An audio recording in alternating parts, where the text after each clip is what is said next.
मानि थाखाय हाबफैनो माने आंथ' जेबो खबरखौबो मिथिया आङो कुसुगावसो थांखादोंमोन ओमफ्राय जे न'खराव हाबनाय बिसिनि न'खरनि मानसियाबो खोन्थाखायाखै आरो आं थांलाय फैलाय खालायबाबो खोन्थायाखै ओमफ्राय बे आंनि बियादैयासो जों मैसो दोस्लायनानै फैदोंमोन नालाय खाजि एवदों बेयाव थौदो होनना बुंदों ओमफ्राय बावसो फैनाय जादों आङो। नों गोसो जाना हाबहैखायाखै? ओहो थाङाखै। दिनै नों मा दोलोआव हाबफिनखो? आं दा इउ पि पि एल आव।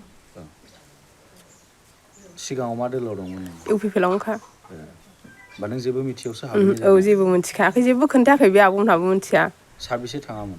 जोङो साबसे माने जों साबसे मोनथाय साबाना बेसेबांथाय आंखौबो मिथिनो रोंला। दिनै फैफिनजोब्बाय? औ।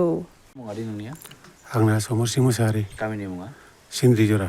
बावैसो सान नोंथाङा बि पि एफ दोलोआव हाबैदोंमोन माबोरै हाबैयामोन? आंथ' जेबो मोनथियामोन आंखौ फन हरनानै लिंहरदों आरो बिसोरो बेयाव थांनाय जादों आं। आदसा दिनै नोंथाङा मा दोलोआव हाबफिनखो? इउ पि पि एल दोलोआव। नों गोसो जाना हाबहैखायाखैमोन? अह'।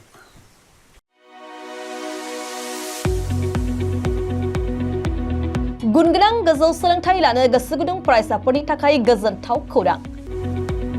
क'क्राझारनि बड'लेण्ड स्टार एकाडेमियाव फरायसाफोरनि मुं थिसननाया सोलिगासिनो। 2025-26 सोलोंथाइ बोसोरनि थाखाय 6 थाखोनिफ्राय 9 थाखोसिम आरो HS फार्स्ट इयार आरो HS सेकेन्ड इयार थाखोआव फरायसाफोरनि गोदानै मुं थिसननाया सोलिगासिनो।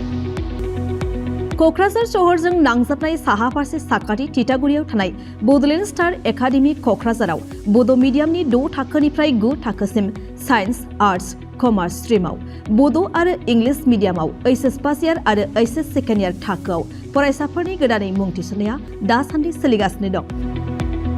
रोंगौथि गोनां फोरोंगिरिफोरनि फोरोंथाय होनायजों लोगोसे गोबां उफ्रा सोलोंथाइनि खाबुफोर जेरै डेली फ्रि JEE आरो नीट क्लास, JEE नीट आरो कम्पिटिटिभ एग्जामनि थाखाय free mock test, English speaking class, daily GK class, career guidance, library facilities, personal attention. हौवासा आरो हिन्जावसाफोरनि थाखाय आलादा थाग्रा हस्टेल बायदि बायदि सोलोंथाइ खाबुफोरजों गुनगोनां सोलोंथाइखौ बे बड'लेण्ड स्टार एकाडेमियाव मोननो हागोन।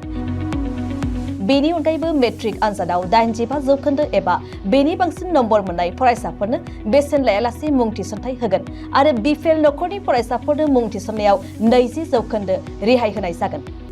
अब्ला मानोथो गोबाव खालामनो नोंथाङाबो गुनगोनां गोजौ सोलोंथाइ लानो थाखाय क'क्राझारनि बड'लेण्ड स्टार एकाडेमियाव मुं थिसननायनि खाबुखौ लादो। बांसिनै मिन्थिनो थाखाय गाहायाव होनाय मबाइल नम्बराव फोनांजाब खालाम। मबाइल नम्बर 7638008149, 6003494371 आरो 6000034997।